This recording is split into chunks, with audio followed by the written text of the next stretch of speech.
Alors, je galère beaucoup trop pour faire cette story time. Si c'est pas ouf. C'est trop ouf. Je galère grave pour faire cette story time. Mais je dois quand même le faire. Parce que, voilà. Bref, c'est trop galérant de faire la story time qu'on a accompagnée quand on vit avec une personne comme Ben. Parce qu'elle aime tout le temps chanter, tu vois. Elle chante à l'église et elle a transformé la maison en église. Et parfois en chorale ou en studio, je sais pas quoi. Elle oublie que nous, on a besoin de notre repos. Qu'on a aussi besoin de calme et de silence. Bref, pour le bruit de l'extérieur, j'y peux vraiment rien. Genre, je peux pas leur dire, arrêtez de rouler, arrêtez de faire vos courses, parce que moi, je vais faire ma vidéo, je peux pas faire ça, donc désolé. J'espère qu'on va quand même bien m'écouter. Bref, voilà, j'aimerais faire ma story time.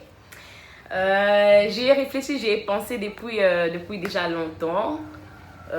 Vu que ça fait 3 mois que je suis de retour. 3. Vu que ça fait déjà 3 mois que je suis à Kinshasa. Donc voilà. Avant, j'étais en Russie.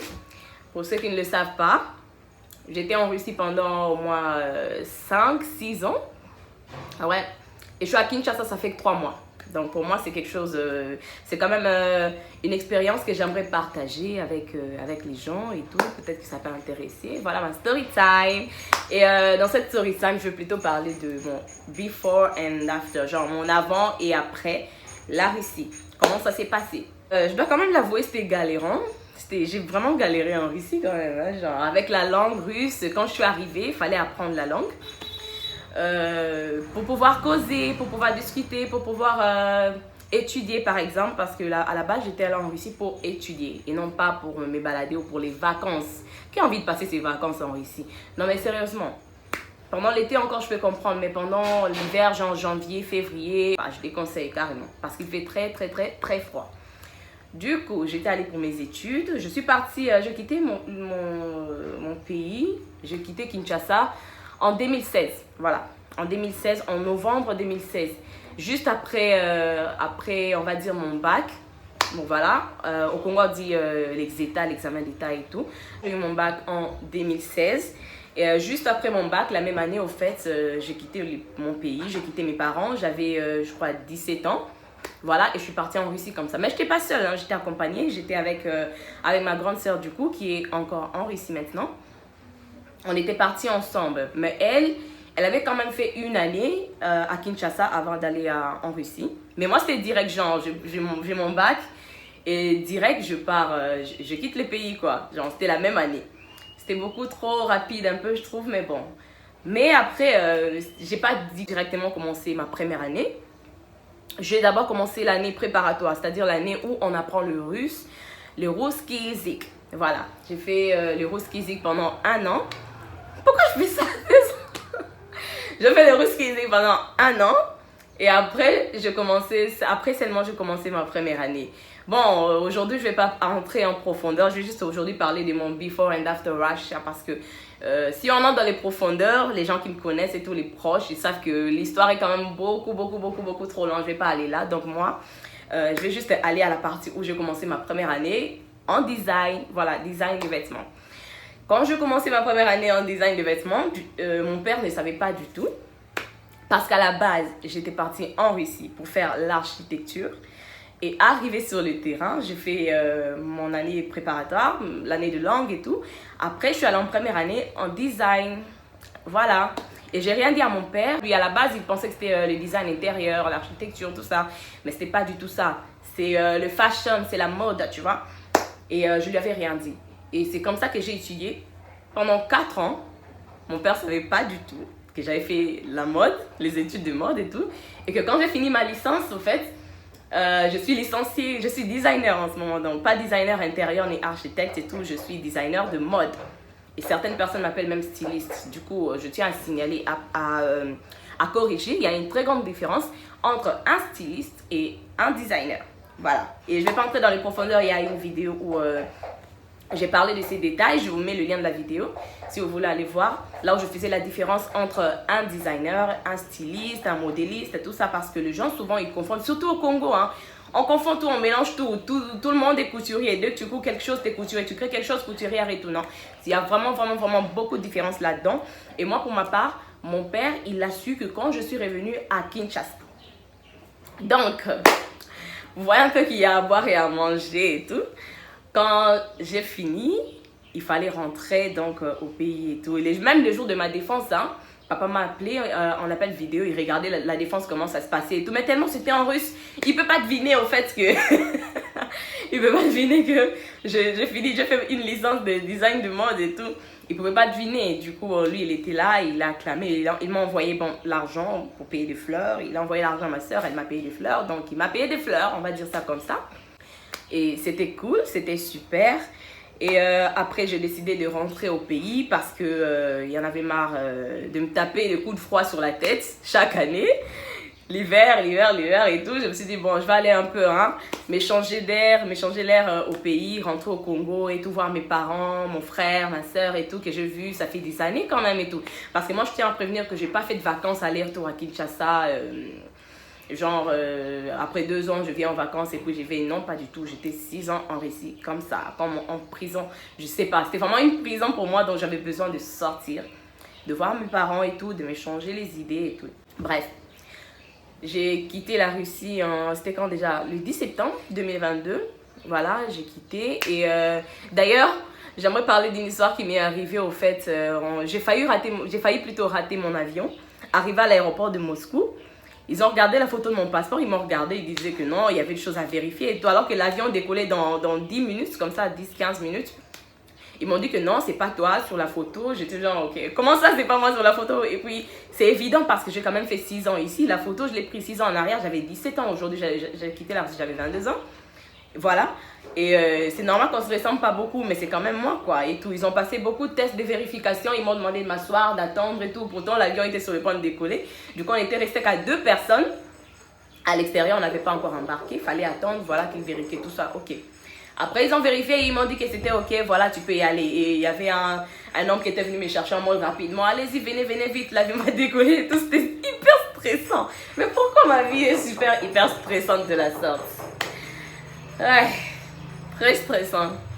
Du coup, mis à part cela, j'ai fait un bon voyage avec Ethiopian Airlines. On a fait un escale en Éthiopie. Je voyageais avec pas mal de Sud-Africains. Il n'y avait pas de Congolais dans l'avion, mais il y avait beaucoup de Sud-Africains. On dirait qu'ils s'étaient décidés de rentrer ensemble dans leur pays et tout. Et c'est quelque chose d'admirable, que je trouve d'admirable, en fait. J'ai discuté quand même avec eux, vu que je parle anglais, et c'était pas compliqué pour moi d'échanger et tout, de me faire de nouvelles connaissances et tout, voilà. On a fait un escale en Éthiopie, on a attendu 2 à 3 heures avant que moi je prenne l'avion pour Kinshasa. C'est là qu'on s'est séparés avec mes amis sud-africains. Ils sont rentrés dans leur pays et moi j'ai pris un autre avion pour rentrer dans mon pays. Arrivant à l'aéroport de la RDC, c'était le bazar carrément, j'étais perdue. Ma carte SIM ne servait plus à rien, il n'y avait pas de wifi à l'aéroport. J'arrive à l'aéroport et tout, je ne sais pas comment faire, comment je vais appeler mes parents, comment je vais leur prévenir que je suis arrivée, il n'y a pas de wifi, il n'y a rien. J'ai dû prêter le téléphone d'un officier qui était là, j'ai prêté son téléphone et tout pour appeler mon père. Je l'ai appelé, je lui ai dit que je suis là et tout le monde dit que non, il faut payer, il faut passer par des tests de Covid, je sais pas, des trucs. Et il fallait payer, j'avais pas de l'argent en France sur moi et tout. Du coup, il fallait utiliser le dollar, utiliser tout ça. Après avoir passé toutes ces étapes, je suis sortie. Et moi je me rappelais vraiment de rien, je savais pas où j'étais. Je savais que c'était l'aéroport d'Enchili, mais je savais pas du tout où j'étais. Alors là, du tout, je savais pas du tout. Et là, je sors, je vois mes parents qui étaient là et tout. Je les ai reconnus direct, carrément. On fait des appels vidéo quand même et tout. Je ne vais pas les oublier. Je les ai reconnus direct et c'était vraiment la joie. C'était le bonheur. C'était la totale. C'était super de se revoir encore après 6 ans d'absence physique. Voilà. Quand on s'est revus, mon père en a profité pour me faire le tour de Kinshasa, pour regarder un peu les endroits. Et moi, je tiens à prévenir que je me rappelais de rien, mais alors rien du tout. Oh, ça, c'est la commune de Sisekwai. Oh, commune Sokianini. Je me rappelais pas du tout.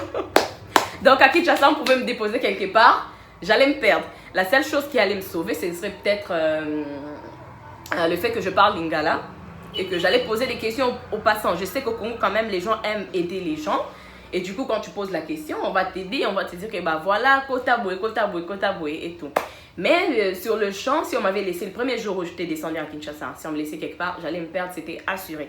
Et ça m'a pris du temps. Maintenant, ça fait 3 mois que je suis à Kinshasa, mais ça m'a pris du temps pour maîtriser quand même les routes, les chemins et tout, parce que entre-temps aussi, j'avais fait 1 mois dans la ville de Boma, où j'ai fini mes études et tout. J'étais rentrée pour me reposer parce que c'est la base quand même et tout. J'ai fait quand même beaucoup d'années à Boma aussi. J'ai fait quand même, j'ai fait des années à Matadi, à Boma.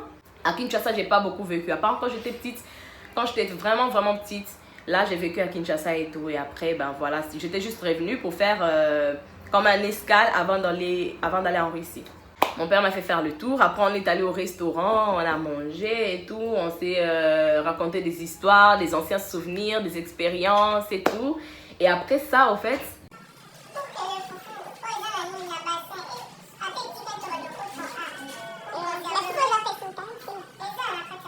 Donc voilà, j'en étais où même? On était allé au resto, c'est ça, oui. On était allé au resto, on a mangé, on a dégusté un bon mets, le poulet mayo et tout, et tout, et tout. Après ça, je suis allée vivre à l'hôtel. Voilà, je suis allée vivre à l'hôtel chez mon père. C'était pas très, très agréable parce que c'est un endroit quand même fréquenté par beaucoup de gens. Des inconnus, ils viennent, ils repartent et tout. Même lui-même, il trouvait pas ça très approprié que j'aille vivre à l'hôtel. Et c'est même pas très approprié en RDC de vivre à l'hôtel, et surtout pour une fille, en fait. Mais vu que lui-même, il était là, il y avait ma mère qui était là aussi et tout. Donc, je vivais à l'hôtel et tout. Je fais beaucoup de temps là-bas à l'hôtel avant de trouver cet appartement. Voilà, parce que maintenant, je suis dans mon appartement. Bon, enfin bref, je partage avec mon petit frère et ma petite soeur, mais c'est mon appartement. Voilà. Je fais quand même pas mal de temps à l'hôtel et tout. J'ai aidé aussi mon père à faire la déco de l'hôtel. Même si je ne suis pas designer intérieur, j'ai quand même ce talent-là. Du coup, je l'ai aidé à faire la déco des murs et tout, les peintures qu'il fallait mettre, où est-ce qu'il fallait le mettre, quelle couleur et tout. Et on a refait la peinture. Bah voilà, on a refait la peinture. Là où il fallait refaire. Et carrément, mon père, il avait l'idée de rénover tout l'hôtel. Et il a fini par rénover tout l'hôtel, refaire les peintures partout dans les chambres et tout à l'entrée. Il a vraiment tout refait, tout refait, tout refait. Et je l'ai vraiment beaucoup aidé. D'ailleurs, il m'en remercie. Il me reconnaît quand même que j'ai fait du bon boulot. Voilà, là c'était avant qu'il me demande ce que j'allais faire après au fait. Je comptais faire quoi? Continuer mes études, faire mon master ici à Kinshasa. Aller dans un autre pays ou soit commencer à travailler. Donc on parlait de tout ça. Moi je lui ai dit que ok, moi j'aimerais continuer mon master, mais j'aimerais aussi travailler entre temps. Du coup, si il a des amis, des connaissances et tout qui peuvent me donner du travail voilà, facilement, je dirais pas non. Et il a contacté un de ses amis et un de ses amis il a vu mon diplôme, il m'a dit que bah voilà, je vois là où ça colle et tout. Le truc, c'est que son ami, il prenait ça bien plutôt quand il a vu mon diplôme. Il a dit que, ok, tu es designer, mode et tout. Et papa ne savait pas du tout. Il restait là silencieux à observer les choses. Mais qu'est-ce qui se passe? Et moi, j'étais toute silencieuse. J'attendais sa réaction. En fait, il n'avait pas trop mal pris sur le coup. Mais c'était après qu'il me disait que, ben, je pense que si tu vas faire un master, tu dois faire un master en marketing ou en business ou quelque chose d'autre, tu vois, pour équilibrer aussi avec ça. Parce qu'en RDC, tu es designer et tout, on va te prendre où, tu vas travailler où et tout. Du coup, moi, ça me commençait déjà à me travailler, à me stresser un petit peu. J'étais en mode, qu'est-ce que je vais devoir faire après au fait, si je ne peux pas trouver du travail avec ce diplôme, quel genre de travail je vais faire? Et mon père commençait à me proposer beaucoup de choses, genre créer trucs et pharmacie, et les gens me parlaient que non, tu vois, tu peux créer ta propre boutique de mode et tout, et faire tout. Donc, c'était le trop plein d'informations pour moi. Parce que je venais d'arriver, je débarquais à Kinshasa, ça faisait même pas encore un mois qu'on discutait déjà de ce que j'allais faire après. Et c'était stressant parce qu'il fallait y réfléchir, fallait y penser, soit faire le master tout simplement, soit commencer à travailler, soit devenir entrepreneur, beaucoup d'idées. Il fallait que je me pose et que je réfléchisse. Voilà pourquoi même avec ma mère, on était partis dans ma ville où j'ai fini mes études et tout. On était allés là-bas pour que je puisse me détendre. Elle avait compris au fait que j'étais vraiment un petit peu confuse par rapport à tout ce qu'on me proposait de faire et tout depuis que j'étais de retour à Kinshasa. Et j'étais allée, voilà pourquoi j'étais allée me reposer là-bas. Après 1 mois là-bas, je suis rentrée à Kinshasa pour pouvoir faire mes activités. Et c'est là que je commençais avec quelques activités. Et entre-temps, je fais toujours des cours. Je fais des cours en ligne. Je bossais avec tous les jours et tout, toutes les nuits. Et ça m'aide aussi à penser à autre chose et tout. Entre-temps, je suis en train de réfléchir, qu'est-ce que je peux créer et tout. Et entre-temps, je continue à dessiner mes créations. parce que je trouve que je me sens quand même pas mal inspirée depuis que je suis à Kinshasa. J'ai beaucoup d'inspiration et je dessine pratiquement cash didine tous les jours. Mais bon, je ne vais pas exagérer, hein. Il y a des jours où je me repose et tout. Mais quand j'ai des idées, je dessine, je fais un croquis rapidement et tout. Après, je vais développer ça plus tard et tout. Et j'ai même pu réaliser une robe. Donc, tellement j'ai pas ma machine à coudre ici, j'avais vendu ma machine à coudre en Russie. Et je suis rentrée sans machine à coudre. Il y a ma petite soeur qui a une machine à coudre, mais c'est pas trop opérationnel. Du coup, j'arrive pas à le manier et tout. Bref, j'ai décidé donc que le modèle que j'avais dessiné, j'allais donner à une autre professionnelle et tout, une couturière. Du coup, voilà, bon, j'ai perdu le fil parce que ces enfants doivent manger. Je dois m'occuper de leur nourriture, à manger, déjeuner, le matin, le repas du soir et tout. Déjà, ils ne me méritent pas parce que ma nourriture, elle est trop bonne. Sans me vanter, ma nourriture, elle est trop bonne. Elle ne me mérite pas, ils ne me méritent pas, les deux là. Ils ne me méritent pas, c'est sûr. C'est sûr ce qu'ils ne me méritent pas. Bon, bref, je suis le retour, mais j'ai perdu le fil. Je ne sais plus du tout là où j'en étais. Je parlais de quoi déjà? Je ne sais plus, je ne me rappelle plus. Bon, je vais juste continuer comme ça. Ah oui, je devais vous montrer la robe.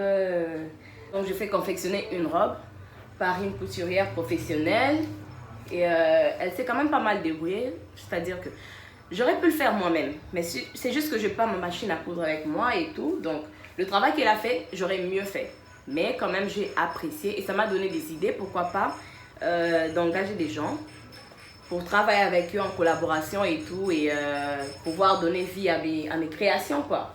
Ouais, pour pouvoir donner la vie à mes créations. Voilà. C'est ma nouvelle perruque. C'est normal que j'en prenne soin comme ça et tout. C'est tout neuf. J'aime bien la couleur et tout. À la base, c'était noir. Et je l'ai fait teinter au fait. On me l'a posé hier par une connaissance. C'est une connaissance à ma petite soeur. Elle chante dans la même chorale.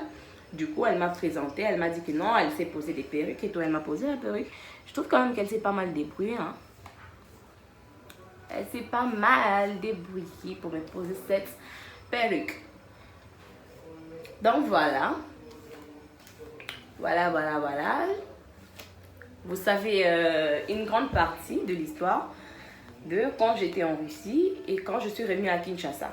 J'ai galéré avec les vêtements parce que la plupart de mes vêtements en Russie, c'était des tricots, c'était des pulls. Et quand je suis arrivée ici, il fallait me payer des t-shirts, il fallait me payer des débardes, il fallait me payer des petits trucs comme cette robe ici et tout. Je l'ai payé ici à Kinshasa parce que j'étais venue pratiquement qu'avec des pulls et des jeans.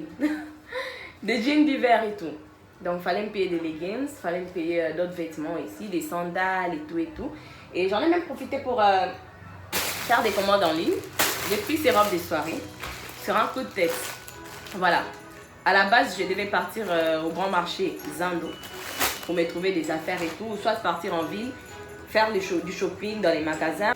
J'ai commandé ces trucs en ligne avant-hier et c'est arrivé hier. Parce qu'on m'a déconseillé d'aller faire des grands magasins pendant cette période des fêtes. Tellement il y a du monde. Il y a une amie qui m'a carrément déconseillé de faire mes courses à Zando parce que c'est déjà la période des fêtes et tout. Et si j'y vais là-bas, elle m'a dit tu risqueras de croiser un mort. Donc, j'ai pas du tout envie de croiser un mort. Et j'ai fait mon shopping en ligne. J'ai commandé 3 robes qui sont quand même pas mal. Je devais les essayer. J'hésite. Je ne sais pas trop si je dois l'essayer ou pas. Mais voilà la première robe. Je voulais nécessairement avoir une robe rouge. Parce que ça rappelle trop Noël, ça rappelle trop les réveillons, tout ça.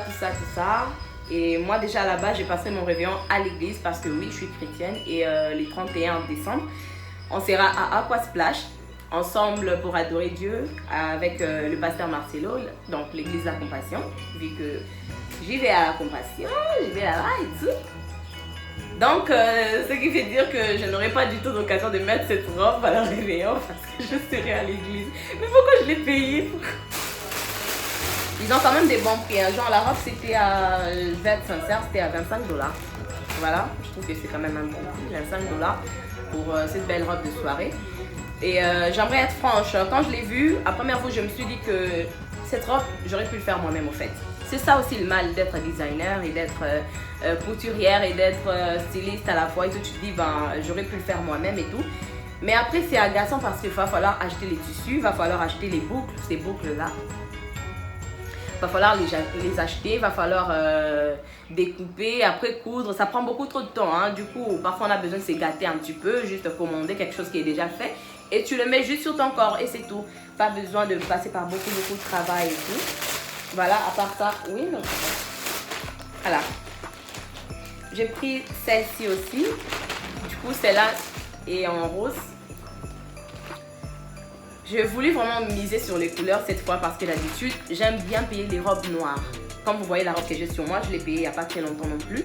C'est coloré et j'ai envie de miser sur les couleurs. Même le tissage et tout, ma perruque est colorée parce que j'ai vraiment envie de tout changer, de tout recommencer presque à zéro. Depuis que je suis à Kinshasa, j'ai envie que des couleurs. Donc voilà, j'ai commandé une robe colorée. La première, elle est rouge et celle-là est rose. Je l'aime bien. C'est une robe en satin. Celle-là aussi, quand je l'ai vue, je me suis dit que j'aurais pu le faire moi-même. Mais bon, on va se faire gâter. Hein? C'est la période des fêtes et tout. Je vais pas passer mes nuits à coudre des robes et tout. Bref, à part si c'est pour vendre. Si c'est pour moi-même, je vais me gâter. Alors là, je vais vraiment bien me gâter. Je vais la mettre sur moi hein, pour vous montrer un peu le rendu, ce que ça donne et tout. Bref, la troisième robe, c'est ma préférée. J'adore cette couleur et j'aime juste, au fait, l'effet que cette tenue donne sur mon corps. J'adore trop, j'aime trop. Quand je les mets sur moi, je me sens moi-même. Genre, I'm feeling myself. C'est assez léger comme tissu. Je pense que c'est du nylon. C'est du nylon. C'est du nylon. Ma prof de matériaux à l'université, elle va pas du tout m'aimer. Hein? Que je me trompe, je ne sais pas du tout quel tissu. À la base, je suis designer. Je ne suis pas chimiste, je ne sais pas quoi et tout. Moi, j'ai fait des créations. Après, les noms des tissus et tout, c'est un autre groupe de personnes de maîtriser. Ok? Mais j'aime bien. Du coup, je vais les essayer pour vous montrer un peu ce que ça donne. Tout en évitant de nous éloigner de notre sujet. Parce que notre sujet à la base, c'est mon avant et après la Russie. Ouais.